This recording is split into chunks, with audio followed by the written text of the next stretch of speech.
Robert Greene की शोहरा आफाक किताब the 48 laws of power इक़्तिदार के 48 कवानीन दूरन हाजिर की उन चंद किताबों में से एक है जिसने दुनिया भर में बहस और तकरार का एक ना ख़त्म होने वाला सिलसिला शुरू किया।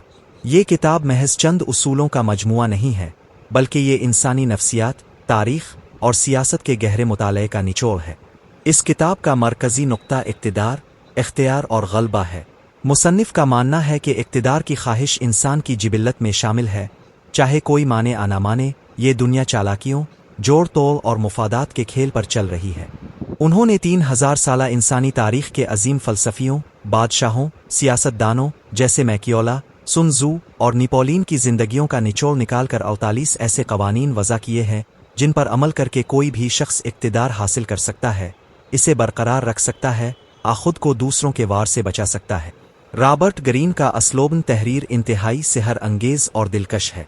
उन्होंने हर कानून को समझाने के लिए एक ख़ास और दिलचस्प तरीक़ाकार अपनाया है, जिसमें पहले कानून का बयान होता है, फिर तारीख़ से एक ऐसी मिसाल दी जाती है जहां इस कानून पर अमल करके किसी ने कामयाबी हासिल की। इसके बाद एक ऐसा इबरतनाक वाक़या पेश किया जाता है जहां कानून की खिलाफ वर्जी पर किसी को भारी नुकसान उठाना पड़ा, और आखिर में इस कानून की नफ्सियाती तशरीह की जाती है। ये अंदाज़न बयाकारी को उकताहट का शिकार नहीं होने देता और तारीख़ के खुश्क अबवाब को भी एक सनसनीखेज़ नावल की तरह पेश करता है। सच्ची बात तो ये है कि ये किताब पढ़ते हुए बाज़ औक़ात दिल में एक खौफ और बेचैनी सी महसूस होती है। इसमें सिखाए गए कवानीन, जैसे कि अपने बास को कभी खुद से बरतर महसूस न होने दे, दोस्तों पर भरोसा न करे और दुश्मनों का इस्तेमाल सीखें, लोगों को अपने ऊपर मुनहसर रखे, बज़ाहिर अखलाकियात से कोसों दूर दिखाई देते हैं। कई नाक़िदीन इसे शैतानी किताब मैकियोला पसंदी की बदतरीन शक्ल करार देते हैं, क्योंकि ये किताब सच्चाई, मुरव्वत और खुलूस के बजाय चालाकी, मुनाफ़क़त और बेरहमी को कामयाबी का ज़ामिन बताती है। ताहम अगर हम इख़लाक़ी ऐनक उतार कर देखें तो ये किताब हमें ये नहीं सिखाती कि हम दूसरों के साथ जुल्म करें, बल्कि ये हमें दुनिया के शातिर खिलाड़ियों की चालों को समझने का शऊर देती है और ये सिखाती है कि दूसरों के हाथों इस्तेमाल कैसे नहीं होना। इस किताब के तमाम कवानीन मनफी नहीं हैं, बल्कि इसमें कई कवानीन खुद एतमादी, सब्र और हिकमत अमली भी सिखाते हैं। मिसाल के तौर पर कम बोलना और ज़रूरत से ज़्यादा न खिलना इंसान को संजीदगी और वक़ार बख्शता है।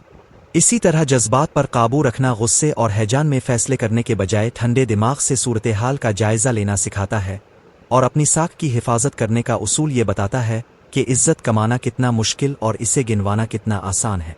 मजमूई तौर पर यह किताब एक आईने की मानिंद है जो इंसानी मुआशरे की तल्ख़ और नंगी हकीकत को बेनकाब करता है। ये किताब हर इस शख्स के लिए पढ़ना ज़रूरी है जो कारपोरेट दुनिया, सियासत, असमाजी निज़ाम में आगे बढ़ना चाहता है, कम अज़ कम खुद को साजिशों से महफूज रखना चाहता है। ये किताब हमें पसंद आए या ना आए, लेकिन इस बात से इनकार मुमकिन नहीं कि रॉबर्ट ग्रीन ने दुनिया के इस बेरहम सच को कागज़ पर उतार दिया है जिसे आम तौर पर लोग तस्लीम करने से कतराते हैं, और ये इक़्तिदार की शतरंज के मोहरों की वो चालें हैं जिन्हें समझ कर ही कोई इस खेल में टुक सकता है।